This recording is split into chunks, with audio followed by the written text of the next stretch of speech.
Antonio, alam kong may alam ka sa nangyari kay Lola Helena. Kung ano man ang nalalaman mo, sabihin mo na sa akin. Hindi na to tungkol sa demensya niya eh. Alam kong alam mo yan. Antonio! Antonio! Hanapin mo si Victor! May nagawa akong hindi maganda. Kailangan niyo akong tulungang itago ang nagawa ko.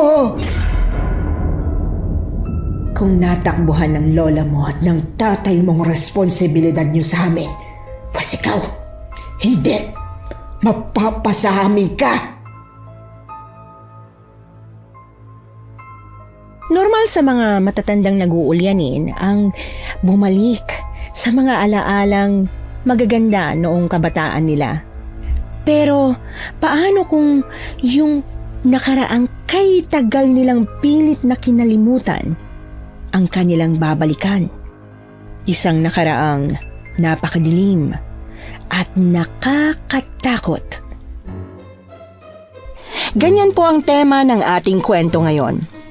Pero bago ang lahat, kung bago ka pa lang dito sa channel, please like, subscribe, and hit the notification bell para updated kayo sa bawat kwentong ilalabas. May bago tayong kwento 2 o 3 beses sa isang linggo. At ngayon, para sa tampok nating kwento. Bilang isang nag-iisang anak, malaki ang takot ng mga magulang ko na masaktan ako. Kaya't inilalayo nila ako sa kahit anong pwedeng makasakit sa akin. Kaya lang, hindi naman panghabang buhay ang proteksyong pwede nilang ibigay dahil darating ang araw na kailangan kong matutunang lumaban ng mag-isa. Tulad na lang ng nangyari sa akin ilang taon nang nakalilipas, kung saan bumalik ako sa probinsya ng lola kong may demensya. Ang lola kong muntik nang magpahamak sa akin noong bata pa ako. Ako po si Mariel at ang kwento ko ay tungkol sa mga nakakakilabot kong karanasan habang tinutuklas ang mga nakatagong lihim ng aking lola. Anak, sigurado ka ba talaga sa desisyon mo na ikaw magiging nurse ng Lola Helena mo? Nay, ilang beses ko na pong sinabi sa inyo na sigurado nga po talaga ako. Alam ko pong nag-aalala kayo sa akin, pero sigurado po ako rito. Tsaka pinag-isipan ko po itong maigi. Ay, nag-aalala kasi ako anak eh. Kinakabahan ako na baka kung ano mangyari sa'yo habang kasama mo siya. Alam mo naman kung ano nangyari sa'yo, diba? Bago tayo umalis ng poder ng lola mo noon. Alam ko naman po yun, Nay. Pero hindi naman po ako 3 taong gulang para sumunod lang sa mga gusto niyong gawin ni na Lola Helena. At saka, nanay pa rin po siya ni tatay at hindi ko po kaya na hayaan lang siya ron. Walang nagtatagal na nurse sa kanya dahil sa ugali niya. Alam ko ho. Narinig ko na nga po yung mga kailangan kong marinig tungkol sa kanya. Pati po mga medical history niya. Nabasa ko na rin po yun. Magtiwala lang po kayo sa akin. Kakayanin ko pong alagaan si Lola Helena. At saka magiging masaya po yun kapag nakita niya ako. Ay, anak ko. O siya, sige. Wala naman ako magagawa kung yan talagang gusto mong gawin eh. Basta ha, kung sakaling hindi mo kayanin ang lola mo, maghanap ka na lang agad ng papalit sa'yo, ha? Hindi po ako sigurado. Titiisin ko po hanggang sa makakaya ko. O sige na. Nadala mo na ba ang lahat ng kailangan mong dalhin? Yung anting-anting mo, suot mo ba? Nasa bag po. Ay naku, Mariel! Hindi pwedeng hindi mo yun suotin. Isuot mo na, sige na. Hindi ako papayag na umalis ka kung hindi mo yun suot. Ay naku, Nay. Bakit po kasi kailangan ko pang isuot yan? Ako lang yata yung nurse na kailangang maniwala sa mga anting-anting na yan. Pangontra sa masasamang nilalang sa gabi. Basta't sumunod ka na lang. Ang tatay mo nagbigay niyan sa'yo, hindi ba? Magagalit yon kapag umuwi ka ng probinsya na hindi mo yan suot. Sige na ho, isusuot ko na. O, yan po ha. Nasuot ko na po. O siya, sige. Mag-ingat ka sa biyahe mo papunta ron na. Mag-text ka kaagad sa oras na makarating ka. Huwag mo akong pag-aalalahanin. Opo, Nay. Simula noong 3 gulang pa lamang ako, hindi ko na ulit nakita ang Lola Helena ko. Birthday ko noon at may nagawa siyang hindi maganda. Para sa akin, hindi naman yun sobrang sama, pero para sa mga magulang ng isang batang paslit, delikado ang mapalapit sa kagaya niyang may demensya. Nang mamatay kasi ang lola ko, nagsimula ng mag-ulyanin si Lola. Nagsimula sa simpleng nakakalimutang pangyayari at oras hanggang sa isang pangyayari ang nag-udyok kina nanay na lumayo na muna sa kanya. Habang abala raw ang lahat dahil sa birthday ko, bigla na lang daw akong nawala. Hanap sila ng hanap kung nasaan ako.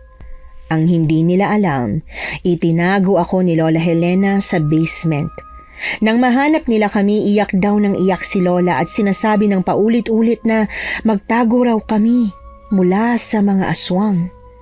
Halos ayaw pa nga niya akong bitiwan. Nasaktan niya pa si nanay at tatay sa pag-aakalang mga aswang sila. Kapag naaalala kong kwento nila nanay, hindi ko maiwasang maawa kay Lola Helena. Hindi naman siguro niya ginustong magkaganon. At isa pa, hindi niya naman ako sinaktan. Gusto niya lang akong protektahan mula sa kung anumang masamang nilalang na nakikita niya habang inaatake siya ng sakit. Ilang oras din ang naging biyahe ko hanggang sa makarating ako ng Samar, sa probinsya kung saan ako ipinanganak. Hindi ko na talaga maalala ang mga nadadaanan ko. Bukod sa sobrang bata ko pa mula nung huli kaming pumunta rito, malaki na sigurong pinagbago ng lugar. Dulong parte na ng Samar ang bahay ni Lola. Mabuti na lang at may contact ako sa nag-aalaga ng bahay niya, si Antonio. At ngayon nga ay nakaharap na ako sa matayog kahit lumang bahay ng pamilya ko. Ang sabi sa akin ng tatay ko, naitayo na ang bahay na ito bago pa dumating ang mga Hapon. Pero kahit na ganoon, hanggang ngayon ay matibay pa rin.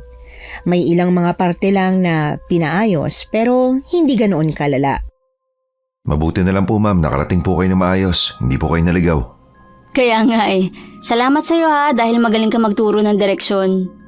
Kinakabahan nga po ako ma'am kasi baka naligaw na po kayo. Halata nga dahil panay ang tawag mo sa akin at tanong kung nasa na ba ako. Siya nga pala. Nasa na si Lola Helena? Nasa kwarto niya po, nagagansilyo. Nga po pala, akin na po yung mga bag niyo. Ako na po magbibitbit. Kahit itong isa na lang, magaan lang naman itong bag ko eh. Siya nga pala, huwag mo na akong tawaging ma'am at huwag ka na mag-opo. Tawagin mo na lang akong Mariel. Nakakaya naman po. Apo ka po ni Lola Helena Siya po yung nagpapasahod sa akin kaya nakakayang hindi po ako gumalang sa inyo. At lalo na po kung hindi ko po kayo tatawagin ma'am. Ang lakas kasing makatunog mayaman ng tawag mo sa akin eh. Hindi naman ako mayaman. Sige na, tawagin mo na lang akong Mariel. Walang problema sa akin. Alam ko namang may respeto ka eh. Sige. Sige Mariel. Tara po, sasamahan ko po kayo sa kwarto niya. Alam mo, hindi ko na nga talaga maalala ang bahay na to. Kumusta nga palang lola ko? Ang sabi nila, masungit daw. Hindi naman po siya sobrang sungit sa akin. May mga pagkakataon lang po talaga na masungit siya, lalo na pag wala siya sa mood. Pero palagi po siyang mabait sa akin. Siguro hindi niya lang talaga gusto yung mga nurse na dumaan sa kanya, no? Ganun na nga. Pinakaayaw niya pa naman sa lahat yung mga mapipilit. Di ba kapag nurse ka, kailangan mong piliting painumin ng gamot yung pasyente mo. Ayaw niya na pinipilit siya. Nagdadabog talaga siya at kung minsan, sinasaktan pa niya. Kailangan naman talagang uminom ng gamot. Nako, sana lang hindi ako mahirapan sa kanya. Palagay ko naman hindi. Apo ka niya Baka mahiya naman siyang magpasaway sa'yo, di ba? Sana nga. Naniniwala rin naman ako dyan. Nandito na tayo sa magiging kwarto mo. Ay wow! Ang laki naman ng kwarto ko. Ito raw po yung kwarto niyo nun kasama yung mga magulang mo kaya ito na lang daw ang ipapagamit sa'yo na kwarto. Saan ba mas malapit sa kwarto ni Lola? Yung isang kwarto. Kaya lang mas maliit kasi yun eh. Ayos lang sa akin kung maliit. Ang importante, mas malapit ako sa kanya. Kailangan maramdaman ko kaagad ang bawat kilos niya. Sigurado ka ba? Kasi masikip talaga yun. Extra ang kwarto lang kasi yun kung sakaling may bisita. Ayos lang. Sige na, ihatid mo na ako ron para mapuntahan ko na si Lola Helena. Sige, halika. Dito ang daan.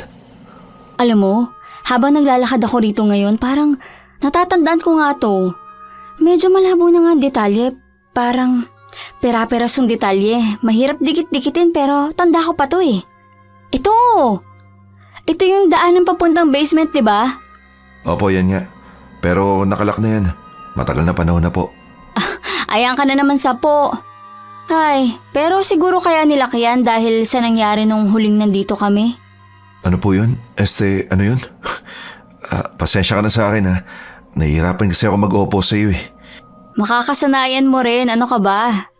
Teka, ito na ang kwarto nyo. At doon naman sa sumunod na pinto, ang kwarto ng lola nyo. Oo, sige. Ayos lang ba kung ikaw na maglagay niyan sa loob ng kwarto? Pupuntahan ko na si lola ko. Walang problema. Susunod na lang ako sa iyo pagkalagay ko nito mga gamit mo sa loob. Iniwan ko si Antonio sa kwarto kung saan ako magstay habang ako'y dumiretso sa kabilang pinto kung saan naroon si Lola Helena. Nakasara yon. Kinailangan kong kumatok muna. Ilang beses akong kumatok sa pinto hanggang sa tuluyan yung bumukas. Nakakunot ang noo ni Lola Helena nang sumulyap siya mula sa siwang. Sa pagkakatanda ko, itim pa ang lahat ng buhok niya noon pero ngayon, nabalot na ng kulay puti. Sobrang kulubot na rin ang balat niya, talagang matanda na. Sino ka? Bagong nurse ka na naman ba? Ayoko ng nurse! Umuwi ka na lang! Teka! Teka, lola! Huwag niyo naman po akong pagsarahan ng pinto. Sino ka ba kasi? Ayoko na kausap. Busy ako. Hindi niyo po ba ako natatandaan? Kilala ba kita? Grabe naman kayo. Nakalimutan niyo na po ako agad. Lumaki lang po ako pero ako pa rin to, lola. Hayaw po ko! Mariel, ikaw ba yan? Sabi ko na nga ba maaalala niyo pa ako eh. Ay, teka. Bakit ka nandito? Baka magalit ang nanay mo kapag pumunta ka sa akin. Huwag po kayo mag-alala. Hindi po magagalit sa'yo si nanay kasi nagpaalam ako sa kanya. Ako po magiging nurse niyo. Ano? Bakit? Nurse ka ba? Kung hindi niyo po na itatanong, naging nurse na po ako. Kaya pwede pong ako na maging nurse niyo. Yun ay kung ayos lang naman po sa inyo. Kung hindi niyo po gusto na ako ang nurse, ayos lang naman. Ay naku, hindi siyempre. Gusto ko ikaw ang nurse ko. Halika, pasok ka sa loob po. Naku, miss na miss kita. Kaya lang pinagbawalan ako ng nanay at tatay mo na kausapin ko eh. Mabuti at napapayag mo sila. Malaki naman na raw po ako kaya ayos lang na sumama na ako sa inyo. Naku, mabuti naman. Alam mo ba, Apo? Araw-araw kong hinihintay na bumalik ka dito. Mabuti na lang talaga't binalikan mo ang lola. Miss na kita eh. Nako, ako rin po, lola. Miss na miss ko rin po kayo. Pasensya na po talaga kayo at matagal akong bumalik ha. Huwag po kayo mag-alala dahil dito na lang po ako palagi. Hindi na ako aalis. Naku, ayoko sa mga pangako. Bakit naman po? Hindi naman po ako sumisira ng pangako eh. Hindi ko gusto na pinapangakuan ako dahil palaging sinisira ang pangakong iniiwan sa akin. Noon, pinangakuan ako ng lolo mo na hindi niya ako iiwan. Pero anong ginawa niya, hindi ba? Iniwan niya akong mag-isa. Sorry po, lola. O sige po. Hindi na po ako mangangako na hindi ko po kayo iiwanan. Ang may papangako ko na lang po sa inyo hanggat maaari, hindi ko po kayo iiwanan. Pero kung magkakaroon ng pagkakataon na talagang kailangan ko kayong iwanan, wala po akong magagawa. Alam ko naman yun. Siya nga po pala. Huwag naman po tayo maging malungkot. Ngayon na lang nga po tayo ulit nagkita eh. Hindi ba pwede maging masaya naman tayo? Ayo, pasensya ka na po. Medyo, alam mo na, ang mga matatanda, madalas na paiba-iba ang mood. Ay, ayan na pala si Antonio. Antonio, ang apo ko. O diba, anong sabi ko sa'yo? Ang ganda niya, no? Opo, Lola. Tama nga po kayo na talagang maganda ang apo nyo. Mabait pa. Nako, kayo naman ang bola. Siya nga pala, ang sabi ni Antonio, nanggagantsilyo raw po kayo. Pwede ko bang makita ang ginawa niyo, Lola? Hindi pa tapos. Ginagawa ko yun para kay... Ay, teka, para kanino nga ulit yon? Ayos lang po, Lola. Huwag niyo na pong piliting alalahanin at baka sumakit pa yung ulo niyo. Hindi, maaalala ko yon. Teka, Kay... anong oras na? Nasaan ako? Lola, hapon na po. Ay, magluluto pa pala ako ng merienda. Kumain na ba kayo? Antonio, yung pinabili ko sa yung saging na saba, nasa kusina na ba? Opo, Lola. Nasa kusina na po. Pwede na po kayo magluto. Ay naku, salamat. Kahapon ko pa gustong kumain ng banana Q. Makakapagluto na rin ako sa wakas.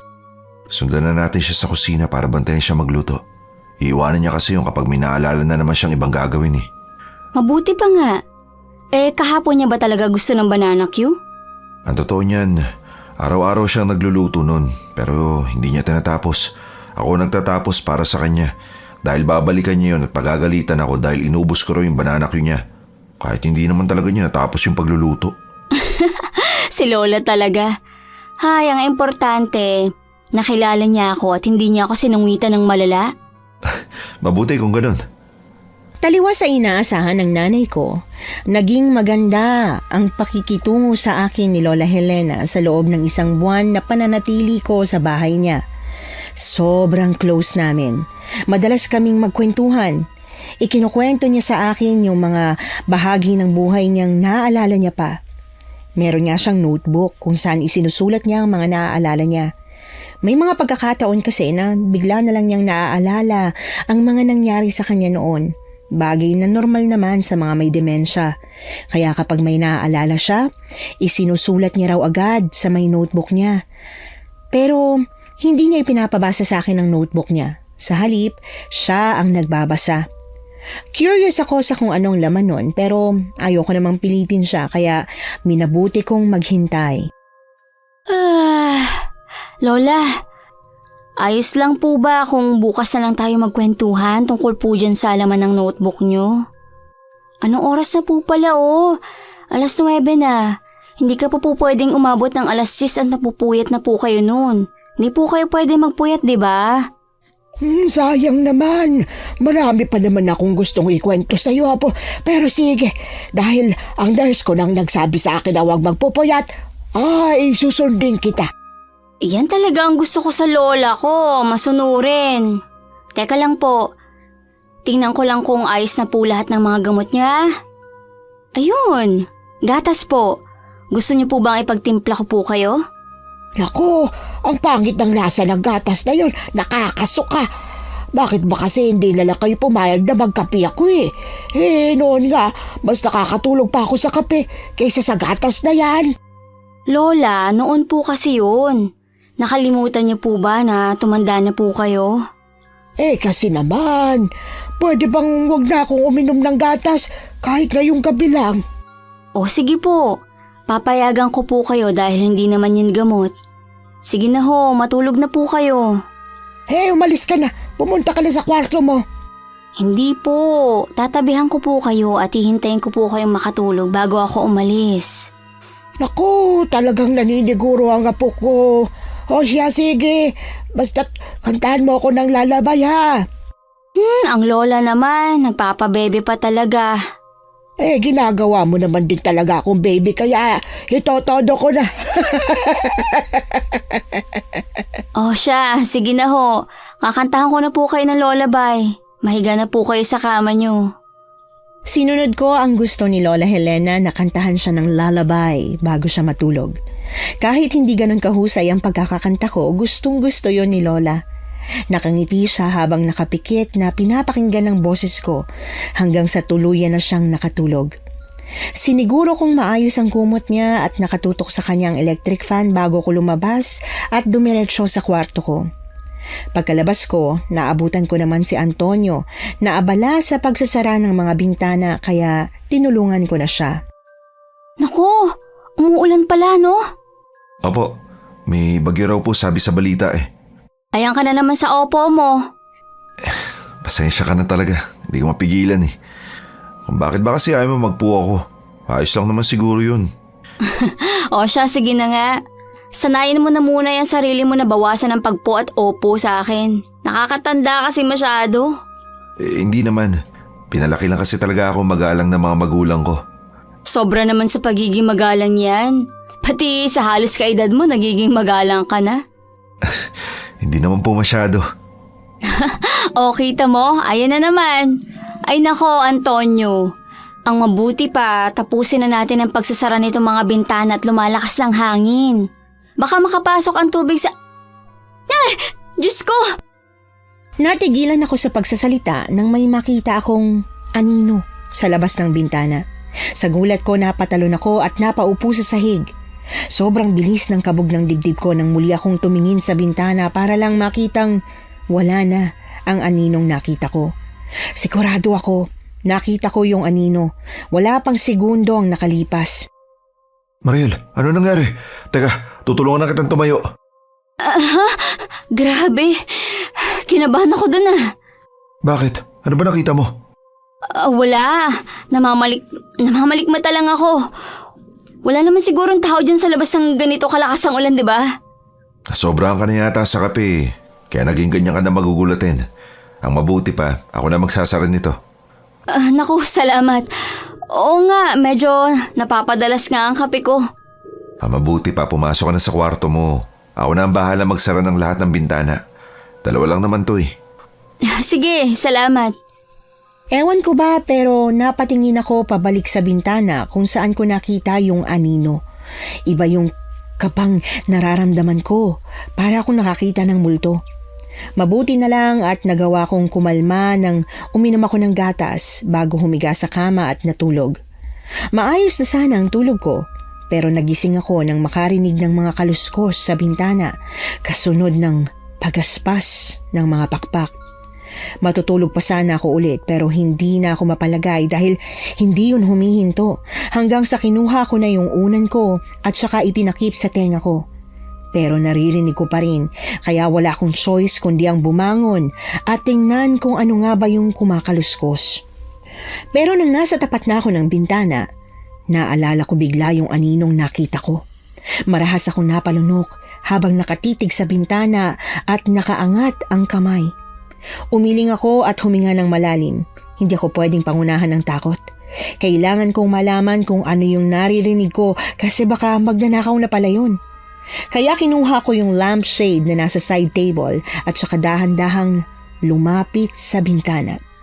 Nanginginig man, binuksan ko yon ng biglaan at napabuntong hininga ko nang makita ang malaking puno na humahampas sa pader ng bahay dahil sa lakas ng ulan. Kaya agad ko ring isinara ang bintana pero saktong pagsara nun, nanginig ang buo kong pagkatao nang may humawak sa balikat ko. At nang lumingon ako. Lola, Diyos ko, bakit naman kayo bigla-biglang sumusulpot? Kinabahan naman ako sa inyo, Lola naman eh. Shh!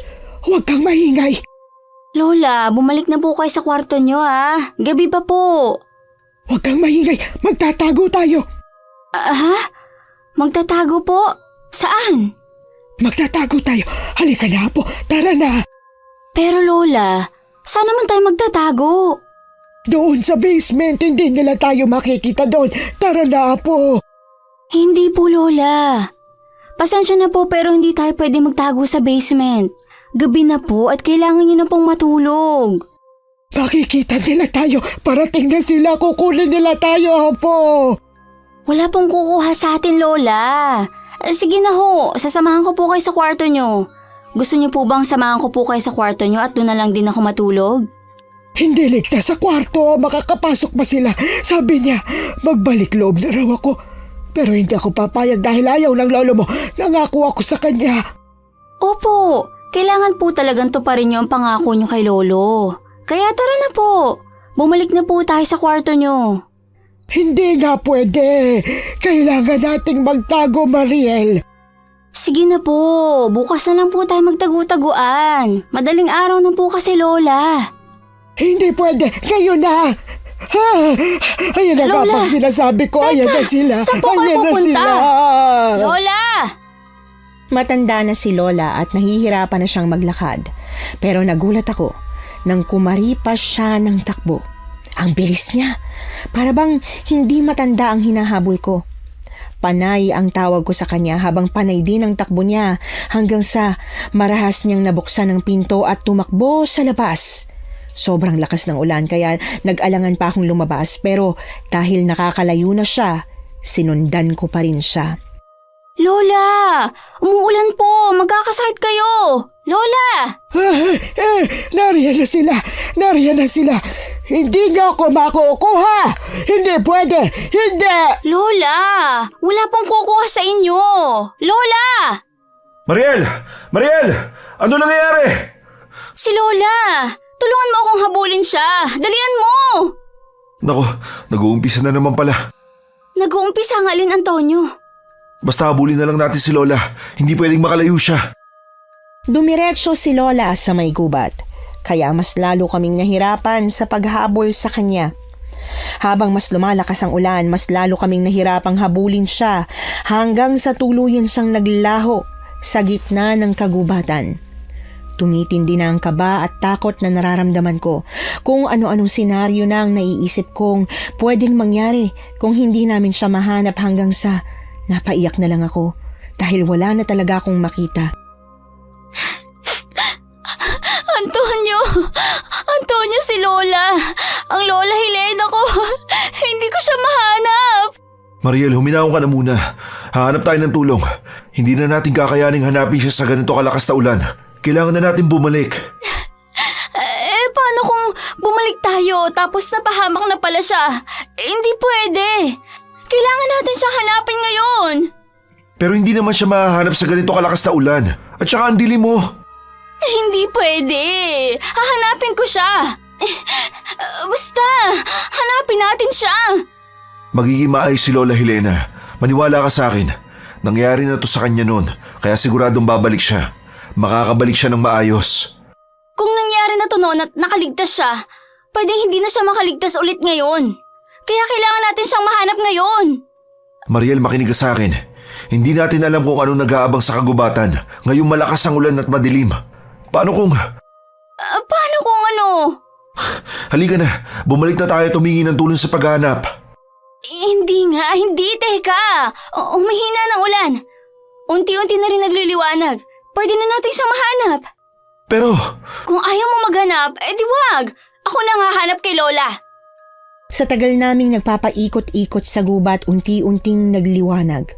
Hindi ko sigurado kung anong oras na pero alam kong madaling araw pa. Kahit nagpupumilit si Antonio na bumalik kami at maghanap na ng tulong, nagpumilit akong hindi gawin yon. Basta't nagpatuloy ako sa paghahanap kay Lola sa gubat hanggang sa tuluyan ko na nga siyang nakita. At halos gumuho ang mundo ko nang makita ko siya.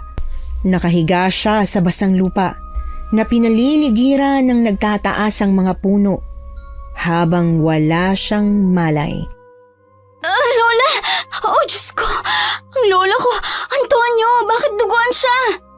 Tara, puntahan natin. Diyos ko, ito na nga bang sinasabi ko eh. Tapos, sabi mo walang mangyayaring masama sa kanya. Ano yan?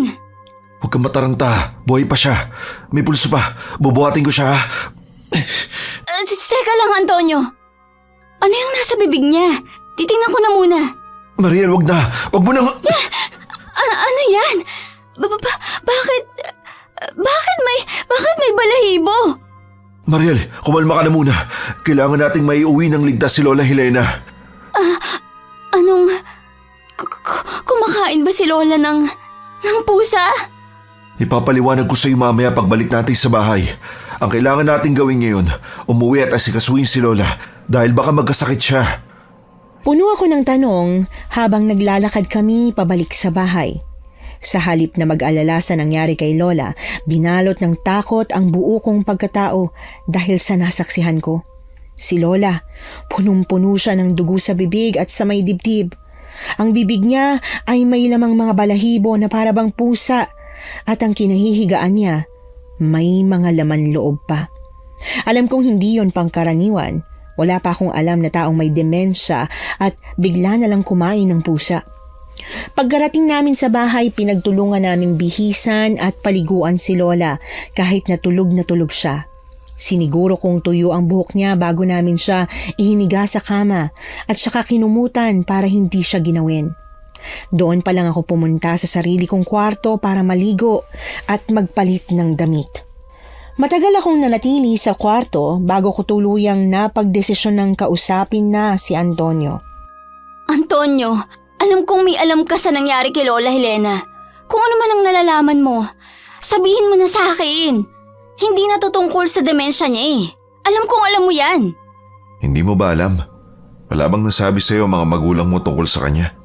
Hindi naman ako magtatanong sa'yo kung alam ko eh. Pakiusap, Antonio. Hindi ko alam ang nangyari kanina. Gusto kong malaman kung ano man yan para sa susunod maging handa na ako. Hindi yung para akong tangang walang alam sa kanya. Hindi dapat ako magsabi nito eh. Ikaw lang ang pwede magsabi sa akin. Dahil kung hindi sinabi ng magulang ko, malamang na hindi pa nila aaminin sa akin. Kaya pakiusap. Sabihin mo na. O siya, sige. Total para na rin sa kapakanan ni Lola Helena kung sasabihin ko sa'yo. Hindi ko alam kung maniniwala ka ba. Pero Ano, Antonio? mababa ang ikukwento ko sa'yo ha. Kali ka sa may sala. Sasabihin ko sa'yo ang lahat ng mga nalalaman ko.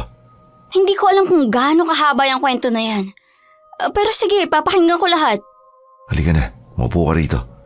Kailangan masabi ko sa'yo bago magising si Lola Helena. At baka magalit siya kapag narinig niyang pinag-uusapan natin ang tungkol sa kwento niya. Kinakabahan ako, Antonio. Pwede bang sabihin mo na lang sa akin ng diretso? O sige, alam kong pwedeng hindi ka maniwala sa mga sasabihin ko pero ito, base lang sa kwento ng lolo ko na kaibigan ng lolo mo. Ibig sabihin, matagal na palang konektado ang pamilya mo sa amin? Isa ka ba sa mga naging kalaro ko nun? Ang totoo niyan, oo, mas matanda ako sa'yo ng 5 taon at kasama ako rito nung birthday mo, nung araw mismo na nawala ka. Sira ulo ka pala eh. Ba't di mo agad sinabi sa akin? Di ko naman alam kung paano ko sasabihin sa'yo eh. Basta, yun nga, buhay pa ang lolo ko nun at naikwento niya pa sa akin kung anong pwedeng nangyayari kay Lola Helena. Sinabi ba sa'yo kung anong paulit-ulit na sinasabi ni Lola Helena nung nakita nila kayo sa basement? Oo, na magtatago raw kami mula sa mga aswang. Teka, ibig mong sabihin, may mga aswang na gustong kumain sa kanya? Hindi. Ang mga aswang na yun daw ang pamilya niya. Ano? Teka nga, nasisiraan ka ba ng bait? Ang lola ko? May pamilyang mga aswang? Anong ibig mong sabihin? Mga aswang siya? Kaya sabi ko, di ba? Baka hindi mo paniwalaan. Pero kasi ako, naniniwala ako. Lalo na at ang lolo ko at ang lolo mo, mga dating manunugis ng aswang at alam yun ng lahat. Pati ng mga magulang mo. Hindi ako naniniwala, Antonio. Itigil na nating usapang to. Hindi totoo ang mga aswang. Kung ano man ang sinabi ni Lola Helena nung araw na yun, sigurado ako na gawa-gawa lang ng utak niya yun. Pero Mariel, Ang mabuti pa, magpahinga na tayo. Alam kong napagod ka sa paghabol natin kay Lola kanina. sinasabi ko na nga ba't hindi ka maniniwala eh. Sino nga naman ang maniniwala sa mga aswang? Pero alam ko naman na darating rin ang araw na ikaw mismo ang makakasaksi. Hindi ko kinibo si Antonio. Aaminin kong kapanipaniwala kung paano niya ikinuwento sa akin ng tungkol sa mga aswang, pero mabuti na lang at natauhan ako. Hindi dapat ako naniniwala sa mga ganon. Wala namang mga aswang. Hindi pa napapatunayan ng science na may mga aswang. Kung ano man ang nangyari kay Lola, malamang na dahil lang yun sa sakit niya. Para makasigurado, tinawagan ko pa ang kaibigan kong doktor para itanong sa kanya ang nangyari sa lola ko. At tama nga ako dahil ang sabi niya, pwede raw na mangyari yon, lalo na at may demensya siya. Nagkakaroon daw sila ng kakaibang cravings. Nalilito kung pagkain bang kaharap nila o hindi. At kung ano-ano pang pwedeng dahilan. Hindi yun dahil isa siyang aswang. Imbis na matulog ako sa kwarto ko, minabuti kong matulog na muna sa kwarto ni Lola. Naisip ko kasi na kailangan ko siyang bantayan kung sakali man na magising siya. Kaagad nga akong nagising nang gumalaw siya sa kama. Babango na sana siya ng kama nang magising ako. Ay, aray ko! Aray ko, ang sakit ng balakang ko! Lola, wag po muna kayong tumayo. May kailangan po ba kayo? Ako na lang pong kukuha. Ay, wala naman akong kailangan. Teka, dito ka ba natulog? Opo Lola. Wala na po ba kayong naalalang nangyari kagabi? Kagabi? Hindi ba't binasa ko sa iyo yung notebook ko? O di ba? Ang galing ko, naaalala ko ano. Bukod po ron, wala na po ba kayong naaalalang ginawa nyo? May nangyari ba kagabi? May nagawa ba akong mali? Wala ho, Lola. Huwag niyo na pong masyadong isipin yung tinanong ko sa inyo. Gusto niyo po bang dalhan ko po kayo ng almusal? Ipagluluto ko po kayo. Kaya ko namang bumangon. Aray ko. Bakit ang sakit ng balakang ko? Normal pong maramdaman niyo yung sakit sa balakang. Sige na ho, mahiga na muna kayo dyan. Ikukuha ko na lang po kayo na makakain niyo, ha? Sige, pero sigurado ka bang wala akong ginawang kakaiba kagabi, Apo? Kasi kakaibang kinikilos mo. Wala po talaga, Lola. Sige ho, ikukuha ko na po kayo ng pagkain sa labas. Saglit akong natahimik. Hindi ko alam kung anong sasabihin sa lola kaya lumabas na lang ako. Mariel, tungkol sa pinag-usapan natin kanina, hindi naman kita pinipilit na maniwala sa... Tulungan mo nga akong buhatin ng kama ko papunta sa kwarto ni Lola. Doon ako sa kwarto niya matutulog. Teka lang, galit ka ba sa akin? Hindi ako galit sa'yo. Sadyang ayoko lang paniwalaan kung ano mga sinabi mo sa akin.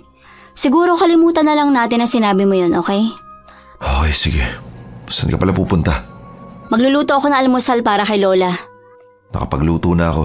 Tutulungan na lang kitang ipaganda siya ng pagkain. Hindi na kailangan. Pakitulungan na lang si Lola sa loob ng kwarto niya at baka may kailangan pa siya. Nahirapan kasi siyang bumangon dahil sa sakit daw ng balakang niya eh. Sige, ako nang bahala. Simula noong araw na yon, natutulog na ako sa kwarto ni Lola Helena para mabantayan siya. Pero simula rin noon, napapansin ko na gabi-gabing para bang may kumakalusko sa bintana ng kwarto ni Lola Helena. Alam kong hindi yon hampas ng mga puno dahil hindi na umuulan, kaya hindi ko binubuksan ang bintana. Ang ginagawa ko ay nagtatakip ako ng tainga gamit ang unan. Pero naririnig ko pa rin talaga na para bang napakalapit lang sa tenga ko. Hanggang isang gabi, hindi ko na napigilan. Lumabas ako ng kwarto ni Lola Helena at dumiretso sa kwarto ni Antonio para magpatulong. Antonio! Antonio! Pwede mo ba akong pagbuksan ng pinto? Antonio! Antonio, please! Emergency lang! Ariel, gabing-gabi na. Ano ba nangyari? May mga kumakaluskos at saka parang may naririnig akong pagaspas ng pakpak. Gusto mo ba tingnan ko? Oo, sana. Natatakot kasi ako na baka... Sige. Ako nang bahalang tignan kung ano man yun. Tahimik lang ako nakasunod kay Antonio habang naglalakad pabalik sa kwarto ni Lola Helena. Kabado talaga ako. Hindi ko alam pero parang gusto kong maniwala na aswang ang kumakaluskos na yon. Pero sa kabilang banda, baka isa lang malaking hayop. Umaasa ako na sana hayop lang talaga. Kaya lang nang buksan na namin ang kwarto, pareho kaming natigilan nang makita si Lola Helena na nakatayo sa harap ng nakabukas na bintana. Tumigil na kayo! Natatakot na ang apo ko. Pwisit kayo. Hindi nga ako babalik sa inyo. Kahit mamatay pa ako ngayon, hindi ako papayag. Lola? Sino pong kinakausap niyo dyan? Apo ko, halika dito. Huwag kang mag-alala. Pinahalis ko na sila. Hindi na sila magugulit pa. Makakatulog ka na ng maayos, ha? Sino po sila, Lola? Sino yung kumakaluskos? Mga hayop po yun, di ba? Mariel, hindi sila mga tao. Lola, huwag niyo naman po akong tinatakot ng ganyan, please. Pero huwag kang matakot. Nandito si Antonio. Isa siyang manunugis. Hindi kanya pababayaan mula sa mga aswang. Hindi ba, Antonio? Hindi mo hahayaang makuha ng mga aswang ang apo ko, hindi ba? Lola, wala pong mga aswang. Matulog na po tayo ulit. Hindi, apo. Mas mabuting sa kwarto ka ni Antonio matulog kaysa dito sa kwarto ko. Mas kukulitin ka nila dahil walang pangontra dito. Malaya sila sa kwarto ko. Ayoko madamay ka. Lola Helena, hindi po pwedeng matulog sa kwarto ko si Mariel. Tama po si Antonio, Lola. Hindi po pwede at babae ako, lalaki siya. Mas mahalaga ang kaligtasan mo, apo ko. O kaya naman, maglagay ka rin ng mga pakontra dito sa kwarto ko. Lola, hindi po pwede. Baka po kasi... Hindi ko hahawakan basta't maprotektahan ang apo ko. Hindi po pwede. Nangako po ako sa tatay ko na hindi ko po kayo sasaktan. Hindi ko po magagawa yan. Pero baka saktan nila ang apo ko. Lola, hindi ko po alam kung sino po yung mananakit sa akin. Pero kung sino man sila, kung gusto man nila akong saktan, dapat sinaktan na nila ako noon pa. Kahit sa kwarto ko po, naririnig ko yung mga kaluskos na yan eh. Lola Helena, kumalma na po kayo ha. Ako po ang bahala. Maglalagay na lang po ako ng pangontra sa labas ng bintana. Ano bang pangontra yan, Antonio? Kahit naman sabihin ko sa'yo, hindi ka naman maniniwala eh. Sa amin na lang ni Lola Helena ang tungkol dito. Kailangan kong malaman. Pangontra sa aswang. Mga aswang yung kumakaluskos sa bintana. Pati na yung pagaspas ng pakpak. Okay na ba? Lalabas na ako para lagyan ng pangontra ang bintana. Pakalamahin mo na lang si Lola. Alam kong para na akong tangang hindi pa rin naniniwala kahit na si Lola na mismo ang nagsabi ng tungkol sa mga aswang. Pero kasi ayokong maniwala hanggat hindi ko mismo nakikita. Ako yung tipo ng tao na to see is to believe. Pero ang kinakatakot ko ay kung makita ko nga talaga. Simula noong nagsabit nga si Antonio ng kung ano-anong pangontra sa bintana ng kwarto ni Lola, nawala ang mga kaluskos na naririnig namin tuwing gabi. Na-curious ako kung ano yung sinabit niya kaya sinilip ko yun sa labas ng bintana at nakita kong mga bugkos ng bawang. Unti-unti na akong napapaniwala hanggang sa maisipan kong pumunta sa basement kung saan nagsimula ang lahat. Antonio, alam mo ba kung nasa ng susi nitong basement? Merong master key yung buong bahay. Bakit mo natanong? Pwede bang hiramin ko? Gusto kong buksan ang basement eh. Sige. Pero ayos lang ba kung sasamahan kita? Hindi ba pwedeng ako lang ang pumunta? Sa tingin ko mas makakabuting nandun ako. Kasi kahit apo ka ni Lola Helena, ako ang pinagkatiwalaang magbantay ng bahay. Kaya kung sakali mang may mawala sa basement, ako ang hahanapan. Sige. Wala naman akong magagawa kung kailangan mo talagang sumama. At saka baka mamaya may ahas pala dun eh. Mabuti nang may kasama ako. Tara na, kunin mo na ang master key. Dala ko naman palagi eh. Nandito sa belt bag ko. Dumiretso na tayo sa basement.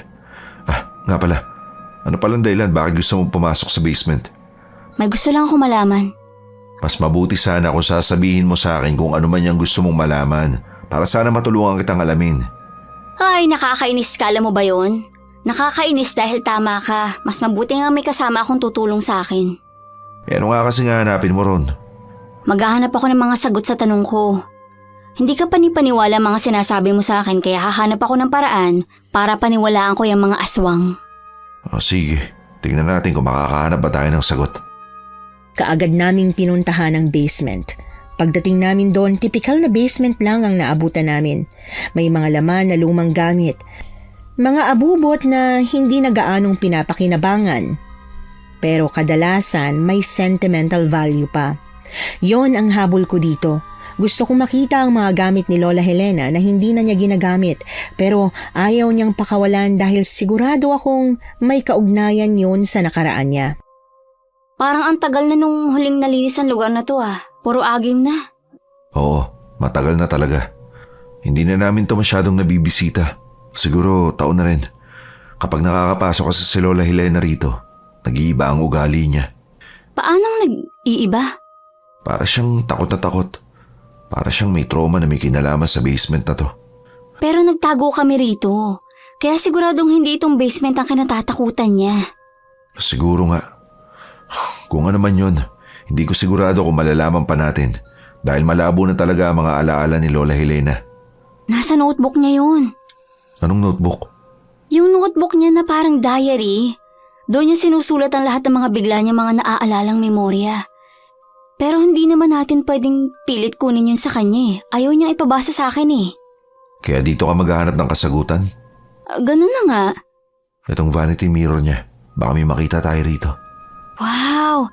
Ang ganda naman ito. Sobrang vintage ng dating. Vintage talaga yan kasi sa pagkakaalam ko, Galing pa yan sa lola ni Lolo Victor. Wow, ang tibay no? Mabuti at hindi inanay. Teka, buksan natin ang drawer. Tingnan mo, may kwintas. Patingin nga ako. Bigay ito ni Lolo Victor kay Lola Helena. Kung ganun, bakit kaya hindi niya sinusuot yan? Hindi ko rin sigurado. Pero mahalaga ang kwintas na to. Hindi niya ito dapat hinubad. Kaya siguro siya dinadalaw ng mga... Ng mga aswang? Oo, ang ganitong anting-anting ay proteksyon para hindi malapitan ng mga aswang. Kung naisusot ito ni Lola, ibig sabihin lang na hindi siya aswang tulad ng sinasabi mo. Tama ka, pero hindi ibig sabihin na mali ang lolo ko sa pagkakaroon niya ng pamilyang aswang. Kasi pwedeng milahi lang din siya ng aswang. O kaya naman, hindi natuloy yung pagiging aswang niya dahil napigilan. Oo, sige.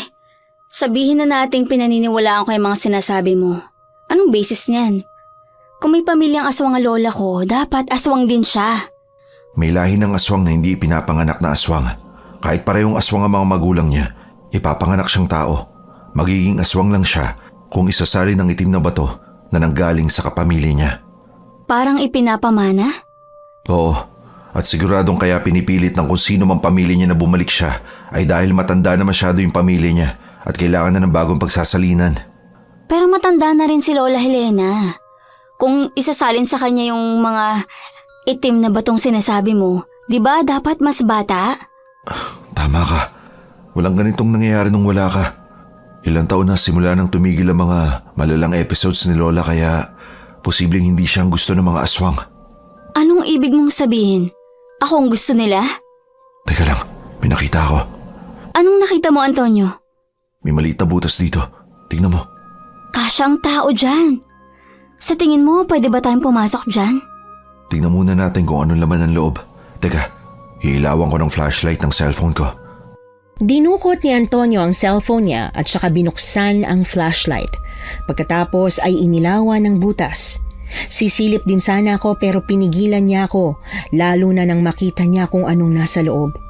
Namutla ang mukha niya na parabang nakakita siya ng multo. Pinilit ko siya na sabihin sa akin kung ano man ang nakita niya pero hindi siya pumapayag. Ang ginawa niya ay ipinagtulakan niya ako palabas ng basement. Antonio, ano ka ba? Ano ba yung nakita mo? Bakit ayaw mo ipakita sa akin? Hindi pwede. Sige na Mariel, huwag na matigas ang ulo mo. Hindi mo pwedeng makita yon. Bakit pa hindi pwede? Ano ba nakita mo doon? Curious ako, Antonio. Alam mo ba ang madalas na nagpapahamak sa tao ay ang pagiging curious? Kung ano man yung nakita ko, hindi mo na dapat pang makita.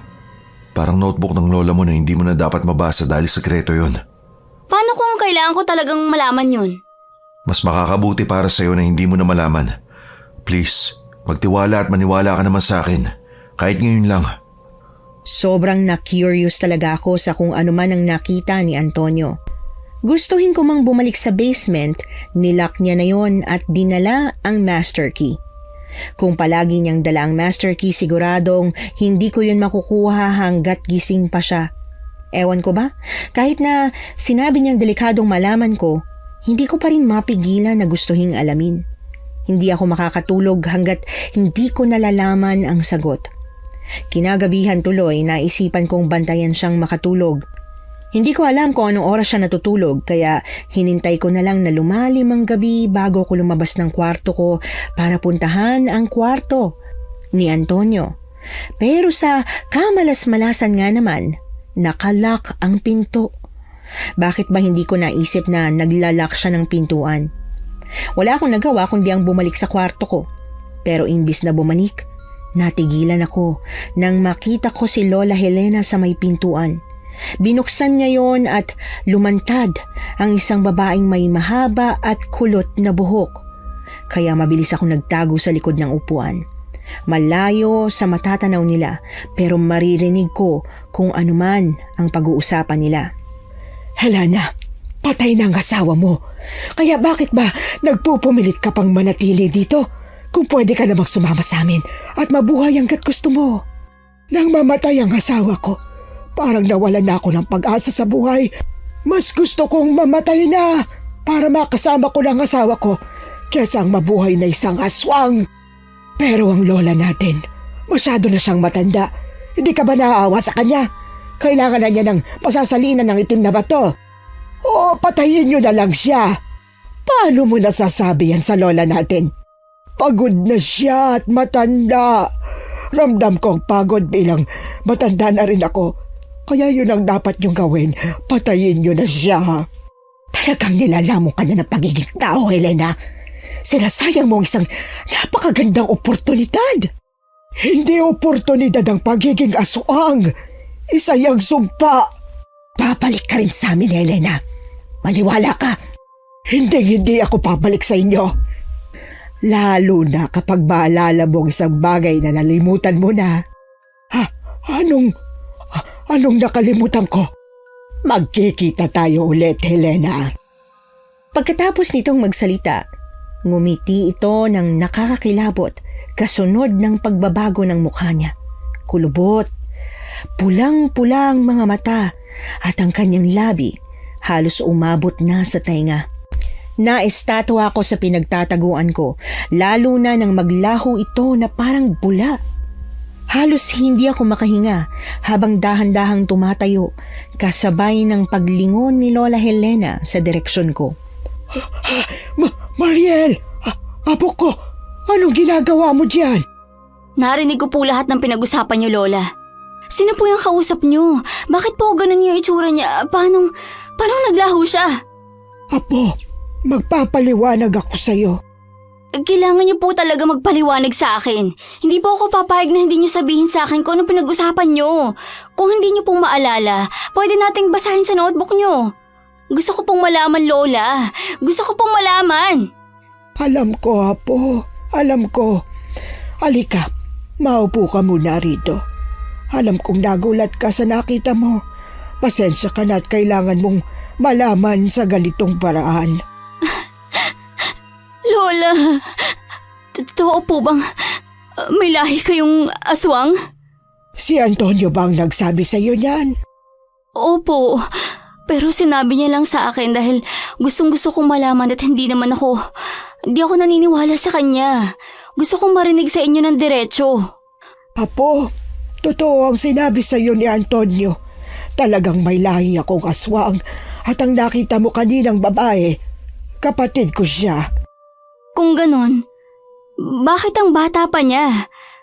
Mas bata pa siya kaysa kay nanay. Dahil sa mga kinakain niya, Mariel, patuloy siyang kumakain ng mga sangkol sa sinapupunan ng buntis.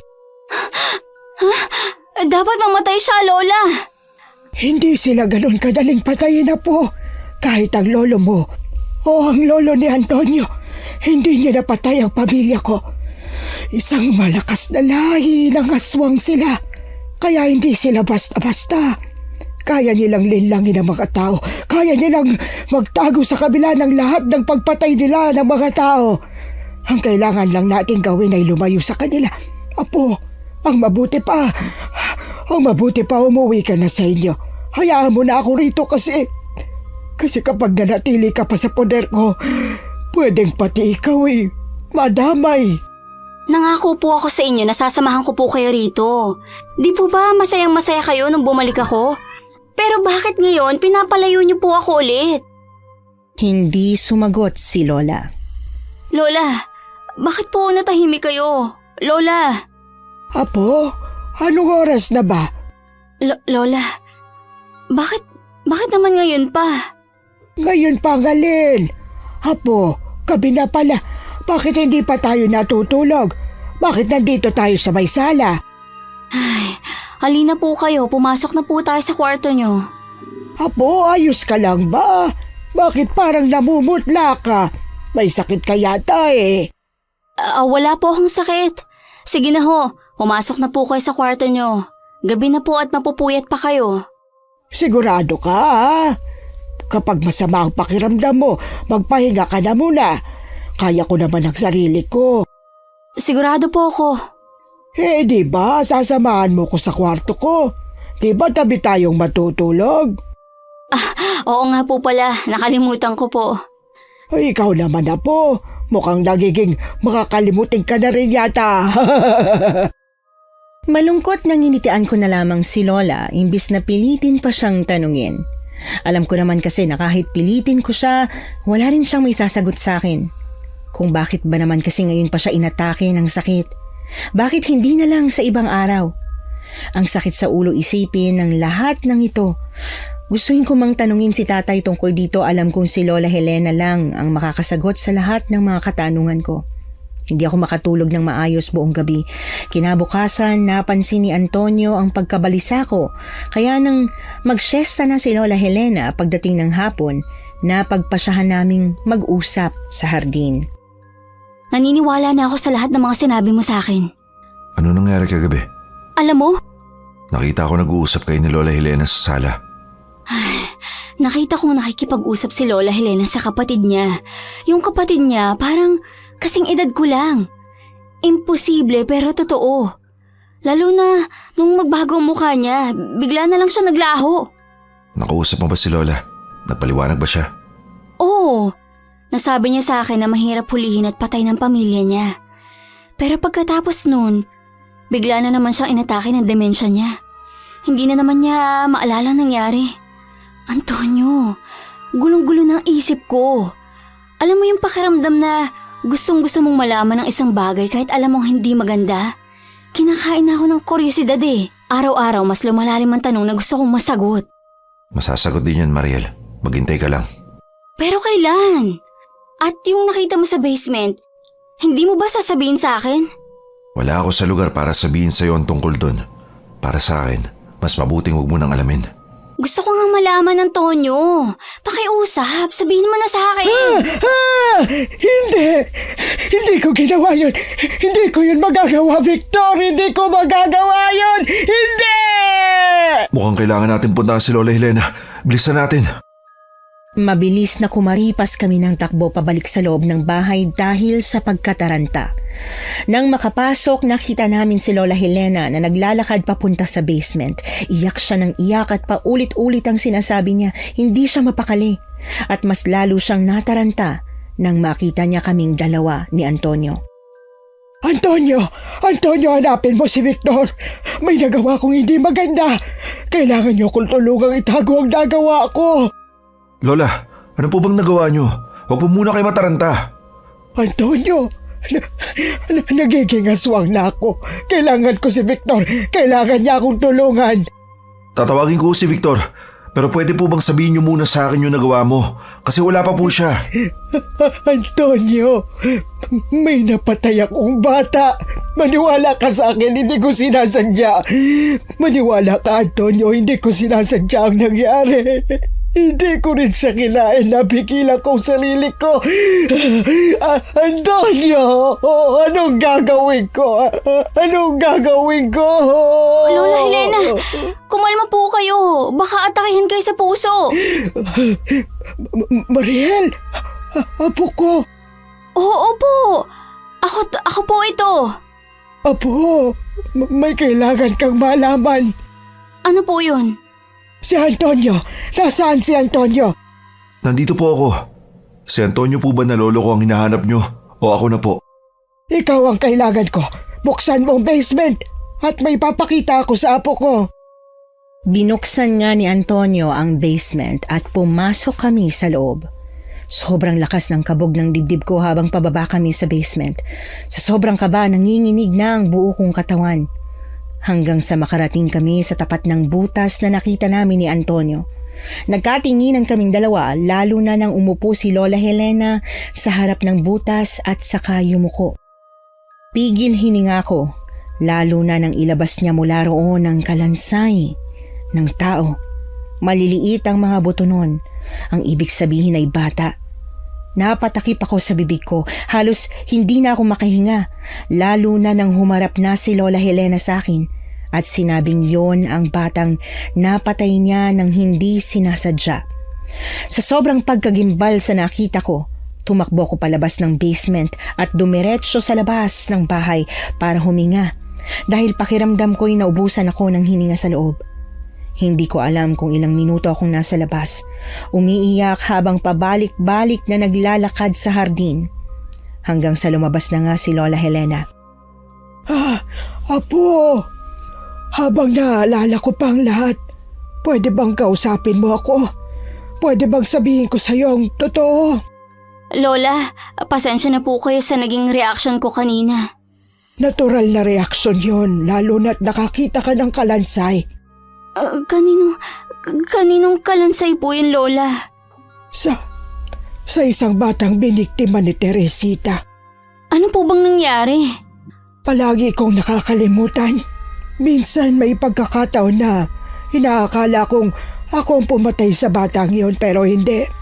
Nung gabing yon, bibiktimahin sana ni Teresita ang bata.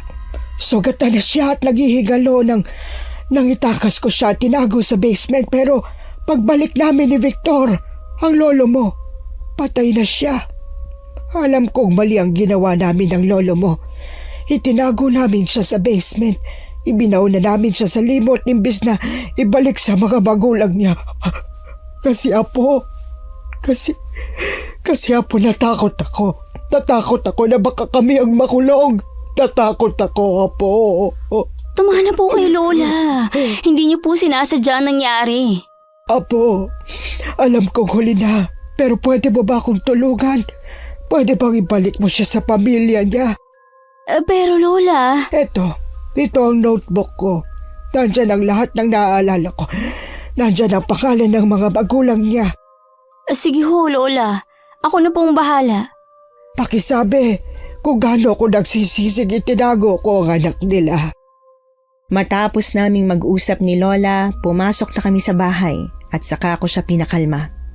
Mabuti na lang at kumalma na rin siya kaagad at nagawa niyang bumalik sa pagtulog.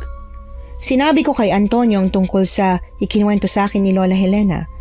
Ang sinagot niya sa akin, siya na ang bahala sa lahat. Huwag na raw akong mag-alala pagdating sa bagay na yon dahil ayaw niya nang madagdagan pa ang mga alalahanin ko. Ang kailangan ko raw pagtuunan ng pansin ay si Lola Helena. Ilang araw ang lumipas at himalang maayos na ang mga alaala ni Lola. Nakakatuwa nga dahil nabawasan ng mga episode niya, lalo na yung nakakalimutan niya ang oras o araw o kahit yung mismong ginagawa niya. Apo, nasan yung kalansay ng bata sa basement? Si Antonio na po nag-asikaso. Kailangang maibalik mo siya sa mga magulang niya. Lola, huwag po kayo mag-alala at hinahanap ko na po sila. Kapag nahanap ko na po ang mga magulang niya, ibabalik po natin ang mga buto niya. Hinahanap po pala ni Antonio eh. Huwag niyo na pong masyadong isipin at baka ma-stress pa po kayo. Hindi ako makakapagpahinga ng maayos hanggat hindi ako nakakasigurong naibalik na siya. Gusto ko nga sanang makausap ang mga magulang niya. Antonio, pwede ba yun? Posible kayang makausap pa ni Lola Helena yung mga magulang? Hindi ko may papangako kasi hindi ko rin alam kung buhay pa sila. Matanda na si Lola Helena at nangyari yun ilang taon na ang nakalipas. Buhay pa si Lolo Victor. Ibig mong sabihin posibleng patay na mga magulang niya? Oo, ganun na nga. Kung buhay pa sila, hindi ko na siguro sila maaabutan, ano? Lola, ano po ba yung sinasabi niyo? Kung buhay pa sila, makakapag-usap po kayo. Sana nga at makausap ko sila dahil gusto ko sana makahingi ng tawad. Kahit hindi nila ako mapatawad, kahit isumpa nila ako tatanggapin ko. Lola, hindi pa po ba kayo inaantok? Mag-aalas 9 na po. Medyo inaantok na nga ako, apo. Pero, pwede ba akong makiusap? Pwede ba akong kantahan mo ng lalabay, ha, apo? Ayan na naman po kayo eh. Oo siya, sige ho. Para mas masarap ang tulog nyo, kakantahan ko na lang po kayo ng lullaby. Antonio, samahan mo nga muna si Lola Helena sa kwarto niya at ipagtitimpla ko muna siya ng gatas. O sige, halika na po. Sasamahan po kita. Agad kong inihanda ang gatas ni Lola, pati na rin ang mga gamot niya. Pagkatapos ay dumiretso na ako sa kwarto niya kung saan kinakausap niya si Antonio. Nakakatawa nga at sinabihan niya pang bagay daw kami. Hiniritan ko tuloy na hindi pwede dahil may boyfriend na ako na nasa South Korea. Oh, ano? Koreano ang boyfriend mo? Opo Lola, kaya hindi po kami pwede ni Antonio. Naku, mahirap intindihin ng mga Koreano. Mabait naman po siya eh. Gwapo, matangkad, maputi, singkit ang mga mata, at sweet pa. Walang subtitle yung kapag pinakausap mo. Lola, nagets niyo po ba ako? Nako, alam ko namang hindi totoo yung sinasabi mong Koreanong boyfriend mo. Nakita kong picture dyan sa cellphone mo. Hindi ko naman maitatanggi na gwapo naman talaga yung hinahangaan mo. Pero, si Antonio, totoo. Yung Koreano mo, hanggang imahinasyon mo na lang yan. Lola naman eh. Tama naman si Lole. Siguro crush mo ako ano? Kaya sumasang-ayon ka kay Lola. Hindi Ang sabi ko, tama si Lola na hanggang imahinasyon lang yung Koreano sa cellphone mo. Ang importante, masaya ako. Sa bagay, Apo, hindi naman masamang magkaroon ng idolo kung silang nagpapasaya sa'yo, ano? Saka na lang si Antonio kapag marunong na siyang manligaw at hindi na siya torpe. Torpe ka pala eh. Oy, hindi Hindi lang kita type. Hindi rin kita type, no? Nako, ganyan kami nagsimula ng lola mo. Magkaaway din kami noon. Ayaw pa namin magaminan. Si Lola. Matulog na nga po tayo at malapit na mag-alas 10. Maligamgam na po itong gatas mo kaya pwede mo nang inumin. Akin na, at uubusin ko na. Aba, hindi kayo nagreklamo ngayon sa gatas Ay, syempre, masunuring lola ko, ano? Very good po, Lola. Sana araw-araw. Eto na, naubos ko na. Ay, matulog na tayo. Kantahan mo na ako ng lalabay, ha? Talagang hindi mo nakalimutan, Antonio, doon ka na sa kwarto mo at baka marinig mo pa ang magandang boses ko. Baka pati ikaw makakatulog. Oo na. Ayoko naman makatulog dito dahil sa ganda ng boses mo. Lola Elena, good night po Good night din, Antonio. Ayan, umalis na siya. Kantahan mo na ako, ha? Opo, mahiga na po kayo dyan at kukumutan ko na po kayo. Tabihan mo ko, Apo ko. Gusto kong yakapin mo ko sa pagtulog. Naku, ang daming demand ng lola ko. O sige na nga po, tatabi na po ako sa inyo. Yan ang gusto ko sa apo ko. Sinusunod ang gusto ng lola niya. Huwag kang magbabago, Apo, ha? Maging malambing ka, kahit sana sa mga magulang mo. Nahihiya po ako kila nanay. Sa'yo nga lang po ako nakakayakap ng ganito Ikaw talaga, Basta, hanggat may pagkakataon ka, palagi mong yayakapin ang mga magulang mo. Sige na po, Lola. Hayaan niyo po kapag nakita ko po ulit si nanay at si tatay, yayakapin ko po sila ng mahigpit. Parang ganito. Apo, ano ka ba? Sobrang yakap naman yan. Pasalamat ako na naiyakap ko ng mahigpit si Lola Helena bago siya pumanaw. Opo, pumanaw siya sa gitna ng mahimbing na tulog ko. Nagising na lang ako na wala na siyang buhay habang yakap-yakap ko siya. Pero hindi ako umiyak. Hindi ako umiyak nang sabihin ko kay Antonio na wala na si Lola Helena. Hindi ako umiyak nung sabihin ko sa mga magulang ko ang nangyari. At hindi rin ako umiyak kahit noong unang beses ko siyang nakita sa loob ng kabaong. Pero nang dumating si nanay at tatay, para akong kandilang naupos. Tuluyan akong nalusaw sa mga bisig ni nanay. Nay, napansin ko na yung mga kakaibang kilos niya. Malinaw na yung mga alaala niya. Hindi na siya nakakalimot at napakasaya niya habang kinakausap niya kami ni Antonio. Nay, alam kong huling araw na niya. Naramdaman ko yun. Pero binaliwala ko lang. Tahan na, anak. Ang importante, naging masaya kayo ng lola mo bago siya nawala sa mundo. Ha? Patanda na rin ang lola mo kaya kailangan na rin niya talagang magpahinga. Siguradong kung nasaan man siya ngayon, ay, masaya na siyang kasama ang lolo mo. Alam ko po yun. Pero hindi ko maiwasang masaktan. Mamimiss ko siya kahit saglit lang kami nagkasama. Ang dami namin pinagdaanan. Habang buhay mananatili sa puso ko si Lola. Alam ko, anak, alam ko. Pasensya ka na kung inilayo ka namin sa kanya, ha? Kahit noong bata ka pa, talagang close ka na sa kanya Sadyang natakot lang kami sa nangyari sa'yo nung kasama mo siya. Naiintindihan ko po, Nay. Hindi po sumama ang loob ko sa inyo dahil inilayo niyo ako sa kanya ng matagal.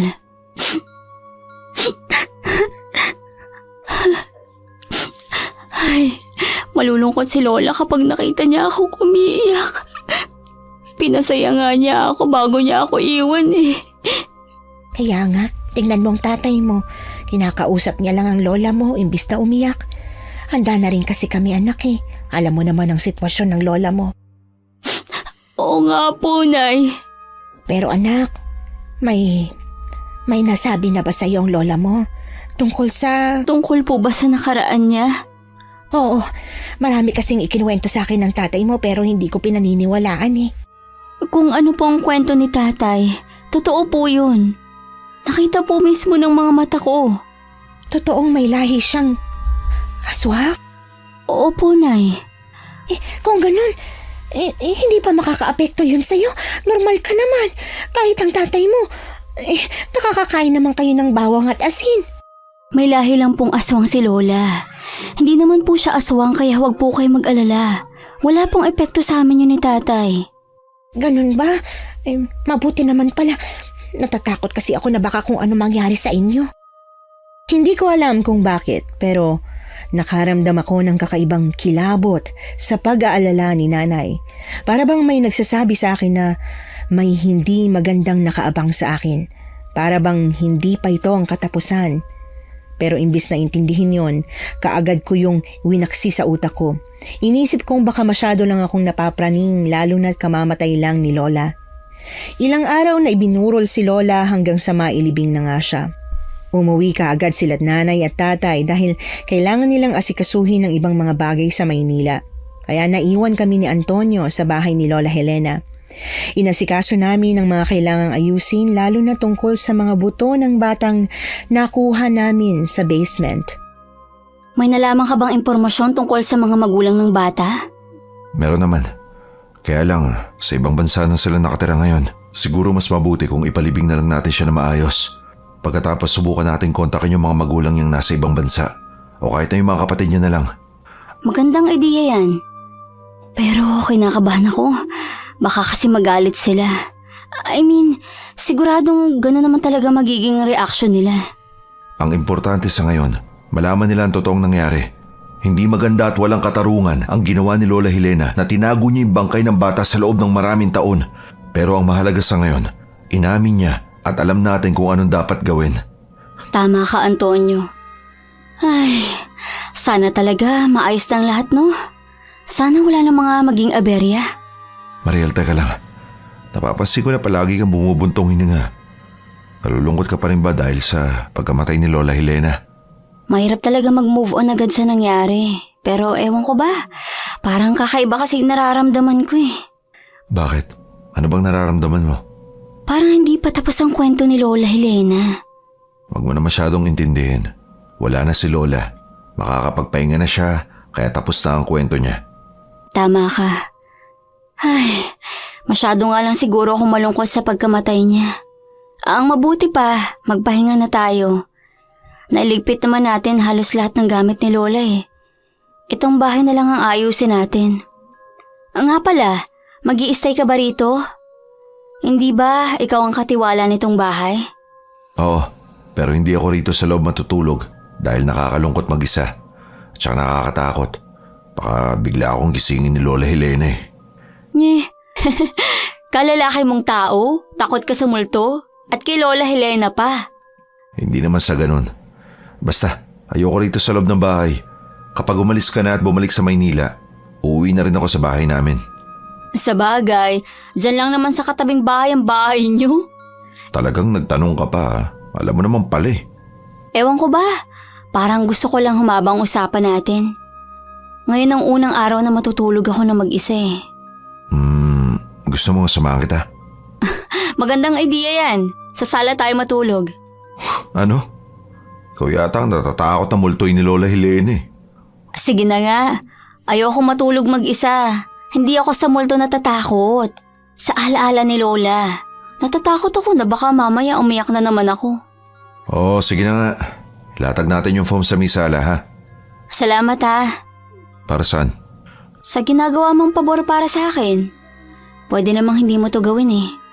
Hindi mo naman kaano-ano si Lola Helena pero tinutulungan mo pa rin ako dito. Kahit hindi ko siya kaano-ano, mahal ko si Lola Helena. Ilang taon ko siyang kasama. 3 taon din. Ganun pala katagal? Oo. Nung nagkasakit kasi sa tatay, ako na ang pumalit sa kanya sa pagbabantay kay Lola at dito sa bahay. Grabe din ang pagiging dedicated ng pamilya mo kay Lola, no? Pangako raw kasi ng lolo sa lolo Victor mo. Oh, tara na nga. Maglatag na tayo ng foam dito sa sala. Mabuti pa nga. Nang matapos kaming maglatag ng foam sa may sala, mas dumami pa ang kwentuhan namin. Hindi kami nagkaroon ng ganitong klaseng pagkakataon para magkausap. Ngayon lang. Kaya sinulit namin hanggang sa maubusan kami ng kwento at natulog na nga kami. Pero sa kasarapan ng tulog ko, nagising ako nang makarinig ng katok mula sa pinto. Noong una hindi ko yon pinansin dahil baka nagkamali lang ako ng narinig. Pero nang may kumatok ulit, doon ako bumangon. Masarap ang tulog ni Antonio kaya hindi ko na siya ginising pa. Dumiretso ako sa pinto at binuksan yon. Pero laking gulat ko nang makita ko kung sino ang napagbuksan ko. Hindi ako agad nakapagsalita. Natulala lang ako sa kanya habang unti-unting gumuhit ang malademonyong ngiti sa kanyang mga labi. Magandang gabi, Apo. Anong ginagawa mo rito? Wala na si Lola Helena. Wala na siya. Pero mas maganda nga yun dahil wala nang hadlang para makuha kita. Ano ibig mo sabihin? Anong kukunin mo ako? Kailangan ng lola namin ng bagong katawan. At ang katawan mo ang mas bagay para sa kanya. Katawan na bata, malakas, at napakaganda. Halika, sumama ka sa akin. Hindi ako sasama sa'yo. Wala ka namang magagawa eh. Dahil sa ayaw at sa gusto mo, kukunin kita. Hindi! Tulungan niyo Mariel! ako! Mariel! Tulong! Mariel, gumising ka! Antonio! Diyos ko! Antonio! Nabangungot ka. Ayos ka lang ba? Hindi ako ayos, Antonio.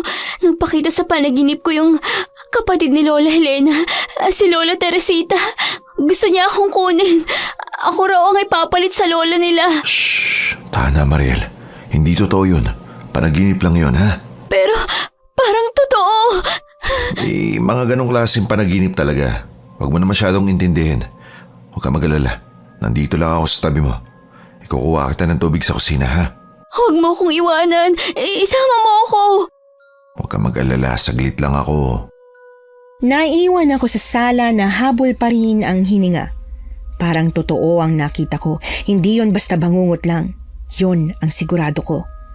At kagaya nga ng inaasahan ko, biglang lumakas ang ihip ng hangin. Sa sobrang lakas bumukas ang mga bintana pati na rin ang pintuan. Namilog ang mga mata ko at mabilis na bumangon mula sa higaan lalo na nang makita ko na si Teresita. Antonio! Antonio! Nandito na siya! Hindi lang ito panaginip! Antonio! Hindi ka niya maririnig, Mariel. Hindi niya tayo maririnig. Paano hindi niya ako maririnig? Dahil wala naman dito ang katawang lupa ko. Walang katawang lupa ko pero kaya kitang pasunurin. Anong nangyayari sa akin? Lumalakad ang mga paa ko. Bakit ako sumusunod sa'yo? Hindi pwede. Halika na, Mariel. Naghihintay ng buong angkan natin. Hinihintay na ni Lola ang pagdating mo. Sunod-sunura ng katawan ko sa lahat ng mga sinasabi ni Teresita. Kahit subukan kong tawagin si Antonio, parang hindi niya ako naririnig. Hanggang sa tuluyan na akong nakalabas ng bahay. Iyak lang ako ng iyak habang pilit na nilalabanan ng sarili kong katawan.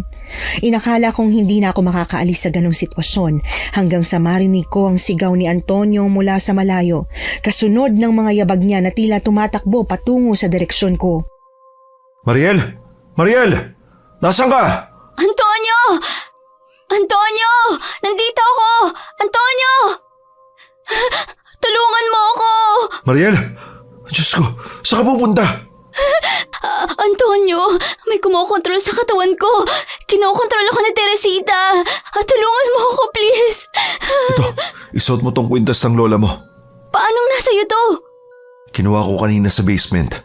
Alam ko kung ano nangyayari sa'yo. Ayoko lang sanang mataranta ka. Pero mukhang nagmamadali na sila. Talagang pinipilit ka. Ito, isuot mo. Bumalik na tayo sa loob ng bahay. Paano kung sundan nila tayo? Masusundan nila tayo, pero hindi sila makakalapit dahil sa mga pangontrang meron ng bahay ni Lola Helena. Kung sa bahay ni Lola may pangontra, ibig sabihin... Nalinti ka na. Tara, tumakbo na tayo. Dali! Mukhang na-realize ni Antonio ang ginawa ni Teresita. Kaagad kaming kumaripas ng takbo. Doon ko lang din napagtanto na hindi niya kayang pumasok sa loob ng bahay ni Lola Helena. Ang kaya niya lang ay palabasin ako. Kaya habang tumatakbo kami pabalik, dasal lang ako ng dasal na sana hindi pa huli ang lahat. Pero nagulat kami pareho at napahinto ng sa mismong pintuan. Nakatayo si Teresita at nakangiti ng nakakapangilabot. Nakatayo sa gilid niya ang isang napakatanda ng lola. Kung natakbuhan ng lola mo at ng tatay mong responsibilidad nyo sa amin, pues ikaw hindi. Mapapasamin ka. Hindi niyo siya makukuha! Sino ka para sabihin yan? Isa ka lang walang kwentang manunugis kagaya ng lolo mo.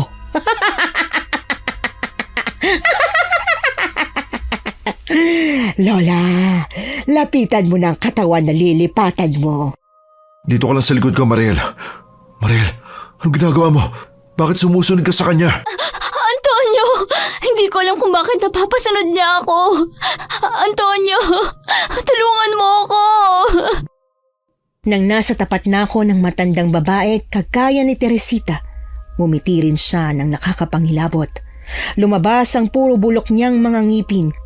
Pilit akong umaatras pero hindi ko magawa. Tuluyan ng bumigay ang katawan ko sa kung anumang ginagawa ni Teresita. Hanggang sa ngumanga siya at mabilis na hinablot ang ulo ko papalapit sa kanya. Sigaw ako ng sigaw habang pilit niyang inilalapit ang bibig niya sa akin. Isang kulay itim na bato ang lumitaw sa kanyang mahabang dila na gusto niyang ipasok sa bibig ko. Pero pilit akong tumitikom. Mariel, gumising ka! Mariel, gising! Kapag hindi ka gumising, maipapasa na niya sa iyo ang itim na bato at tuluyan ka magiging aswang! Mariel, please! Pilitin mong gumising! Nasa bangungot ka! Mariel! Mariel! Mariel! Antonio? Umarap ka sa akin! Binangungot ka ulit! Antonio! Totoo ba to? Bangungot na naman. Mariel, totoo na to. Huwag ka mag-alala. Ayos na ang lahat. Hindi ka na nila gagambalain pa. Anong hindi na? Paano kung bumalik sila? Huwag na huwag mong uubarin ang kwintas na suot mo. Itong kwintas. Ibinigay mo sa akin to habang nasa panaginip ako. Sinuot ko sa ito nang ma-realize ko na talagang dinadalaw ka nila sa panaginip. Gumagana lang to kapag lumalabang ka. Kaya labanan mo sila.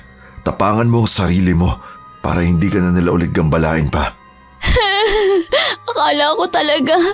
Akala ko magiging aswang na ako, Antonio. Huwag ka nang umiyak. Okay na ang lahat. Nandito lang ako. Hindi kita iiwanan ngayong gabi. Simula nga noong gabing isinuot ko ang kwintas ni Lola, hindi na ulit ako dinalaw ni Teresita sa panaginip ko. Bumalik ako sa Maynila at nagtrabaho para i-divert ang atensyon ko sa iba, imbis na paulit-ulit alalahanin ang nangyari sa akin sa probinsya ni Lola. Ang mga buto ng batang itinago ni Lola Helena ay ipinalibing ni Antonio, pero hindi pa rin namin natunton ang mga magulang niya o kahit mga kapatid. Sa ngayon po, Miss Anne, maayos ang lagay ko pero hindi ko alam kung hanggang saan kakayanin ng suot kong kwintas ang protektahan ako. Nagustuhan niyo po ba ang ating kwento ngayong araw?